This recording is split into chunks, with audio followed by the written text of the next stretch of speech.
À partir du processus de création de cette œuvre et de figure de style, je vais tenter de t'expliquer qu'est-ce que c'est que la véritable passion. Mais avant d'entrer dans des débats philosophiques et de risquer de te faire perdre ton temps, sache que tout simplement la passion c'est le fait d'aimer quelque chose. C'est aussi simple que ça. Donc si toi, ce que tu aimes dans la vie, c'est manger, dormir ou t'amuser, sache que tu es un véritable passionné. Donc, pas besoin de continuer la vidéo.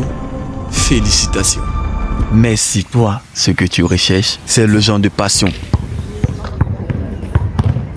le genre à puer le flot après chaque, le genre à oublier l'effort sans aucun effort, le genre à perdre un temps monstre à le pratiquer sans même te rendre compte. Bref, si tu cherches comment faire partie de ces 10% des artistes qui ont réussi à révolutionner le monde par leur génie créatif, tu es bien au bon endroit. Donc le moindre à faire, c'est de rester concentré jusqu'à la fin de la vidéo.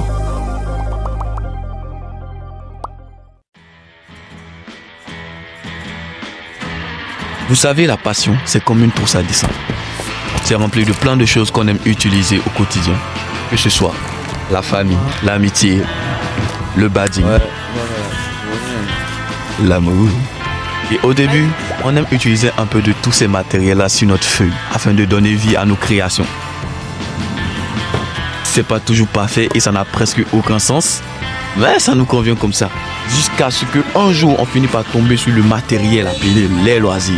Et que dans ce loisir, on découvre le loisir qu'on aime d'une manière toute particulière. Un peu comme si on avait découvert une inspiration soudaine pour un dessin qui venait bouleverser tout notre mode de pensée. Et là, on décide de l'utiliser à fond la caisse sur notre œuvre.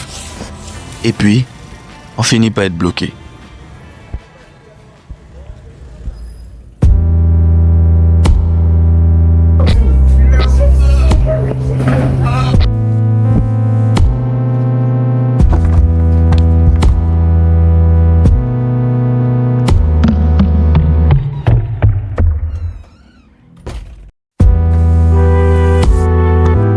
On est en manque d'inspiration. On ne sait plus où donner de la tête. Et c'est à ce moment aussi précis. On cherche même un repère passé par là pour mieux sauver un peu.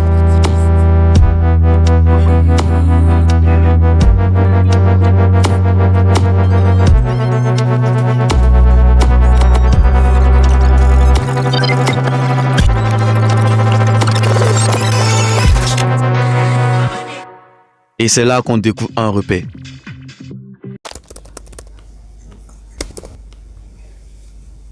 C'est le flot d'inspiration. La route qu'il a tracée est tellement large, une multitude de voies à travers son chemin, sauf un. Pour ma part, c'était Stanley. Il est reconnu comme étant le père de presque tous les super-héros du Marvel Cinematic Universe que j'avais énuméré précédemment dans cette vidéo. Et vous ne savez pas à quel point je suis fan de Marvel. Et concerne tous ceux qui pensent que Marvel ce n'est pas du cinéma. Et c'est là que j'ai fait, mais dans moi, qu'est-ce qui fait que lui, il a réussi à m'ouvrir tant de chemins dans mon esprit et que eux, pas tant que ça? Qu'est-ce qui m'a autant motivé à le prendre lui comme modèle et que eux, pas tant que ça? Qu'est-ce qui fait que lui a-t-il réussi à inspirer tant de personnes et que eux, pas tant que ça? Et c'est précisément à cet instant que j'ai capté qu'en vrai, dans toute cette grande immensité de flopées de talents répartis sur tout le globe terrestre, il n'y avait que deux types fucking putain passionnés. Le premier type de genre de passionné, c'est celui-là qui est au centre quotidien de l'avancée créative du monde et qui nous fait vibrer par ses œuvres et est un modèle de référencement pour tous les jeunes novices et qui dédie très souvent sa vie à l'enseignement de cette voie créative dans les écoles et partout ailleurs, mais que malheureusement qui est composé de près de 90% des passionnés du monde entier que j'ai nommé l'amateur. Avec un grand A. L'amateur, c'est celui qui pratique le dessin comme ci, comme ça. Voilà, comme un passe-temps. Qui est doué, qui apprécie sans plus ni moins. Voilà, il est là quoi. On va dire fade. Il peut aussi sortir de ses saveurs et devient un modèle en enseignant son art dans les écoles. C'est aussi celui-là que le parent a initié dans la pratique et le fait plus pour plaire à papa et maman. Il peut aussi être ce gars-là qui aime, mais qui par les soucis du siècle et du regard de la société, le fait juste pour gagner sa vie. Voilà, il reste dans le rang quoi. C'est aussi ce gars-là qui le voit que comme un moyen pour se faire de l'oseille. Voilà, du commerce quoi. Certains aussi se voient comme des génies incompris. Des gars qui ont tellement compris l'art, préfèrent s'isoler, travailler seuls dans leur coin et se jouer les mystérieux quand tu leur poses des questions sur leur travail. Voilà. Le plombeur d'ambiance, quoi. Et il y a aussi ce dernier-là qui a saisi le niveau dans lequel il est et veut s'en extraire de 90%. Mais hélas, soit il finit par se contenter du peu du public qu'il a. Voilà. Zen, quoi. Soit il abandonne tout court. Pourquoi? Parce qu'il s'est soumis à la difficulté. Ouais, en gros, ce sont tous ces passionnés-là qui sont nos super-héros quotidiens du monde créatif. Des amateurs, quoi. Et avec un grand A.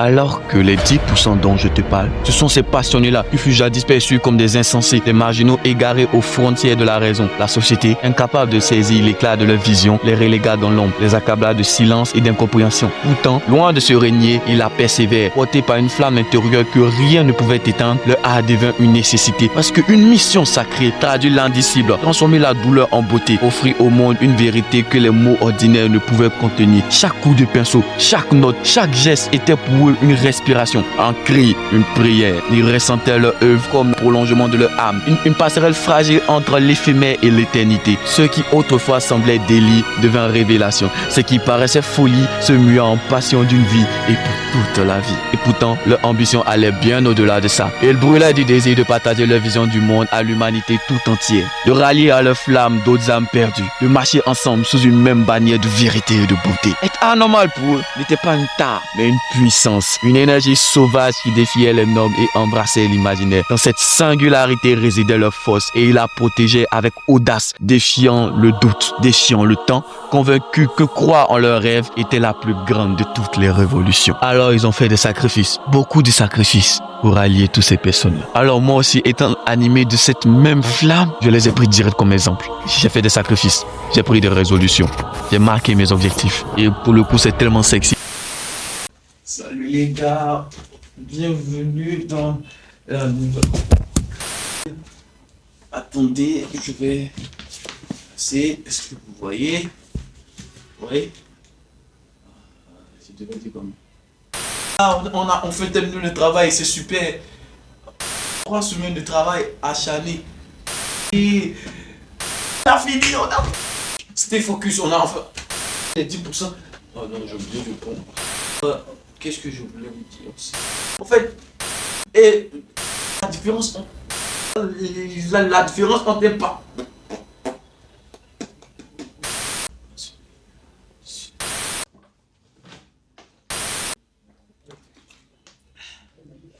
Et puis un gars qui est amoureux, c'est ça la différence. Pourquoi je paye mal? Pas gagner. Oh. Maman, viens venir pas bouillir. C'est dur d'être passionné. C'est vraiment difficile de vouloir vivre sa vie avec ce qu'on aime, ce qu'on désire. Depuis tout petit, j'avais ce sentiment-là, j'avais ce problème-là. Je tentais toujours des trucs à bracadabra. Toujours cette envie de tester, de me lancer des défis sur moi-même. Et ça me rattrape. Parce que là, je me suis lancé un défi fou, c'est de me prouver à moi-même que je suis capable de gagner ma vie avec ma passion. Et j'ai littéralement laissé l'école, abandonné l'école en fait. Mon école est magnifique, encore une fois, mais je ne vois pas en tout cas pour moi devenir professeur. Bien m'asseoir dans une agence travailler, je ne vois pas, j'aime pas ça. Moi, je ne sais pas quand j'aurai la monétisation, mais vraiment, j'en aurai, ça sera un soulagement. Et même les œuvres que je veux créer, comme ça, les vlogs cinématographiques, bâtis, offrir des portraits de manière, avec des portraits révolutionnaires, faits de manière bizarre. Ça demande de l'investissement de l'argent pour faire ça. C'est la crise. C'est la crise. C'est la crise. Oui, pays, moi je n'ai pas bien. Franchement, la vie de passionné, c'est dur. Et quand je pense que je ne suis même pas. J'ai juste commencé, j'ai rien encore fait, rien du tout, rien du tout, rien du tout. Sans compter que ma famille aussi prend pour toi, mais moi je ne vais pas abandonner Parce que qu'est-ce qu'il y a de plus Dans la vie, qu'est-ce qu'il y a de plus bien dans la vie que de se concentrer sur ses objectifs, de trouver sa voie et de trouver un travail en fait, qui te permet de taffer H24 sans même que tu te rends compte que tu taffes. C'est trop satisfaisant. Qu'est-ce qu'il y a de plus mieux dans la vie en fait, que de vouloir pousser en fait, pour s'extraire des 90% quand on est artiste et que même si on n'a pas pu y arriver, le seul fait de n'avoir pas en soi, de ne pas avoir abandonné est bien satisfaisant. En tout cas pour ma part, je vais le réaliser. Ici, on a tendance à penser que ne pas avoir de diplôme, être un artiste et vouloir rire de sa vie sur Internet, c'est de la folie. Mais oui, c'est de la folie. Et c'est parce que c'est fou, c'est que personne ne peut y penser, que ça me donne envie de réaliser. On m'a trop dit que je ne peux pas y arriver. On m'a trop dit ça, même moi-même, je me le dis ça. Alors non, il est hors de question que je me laisse et que je sois pas fier de moi à mes 40 ans.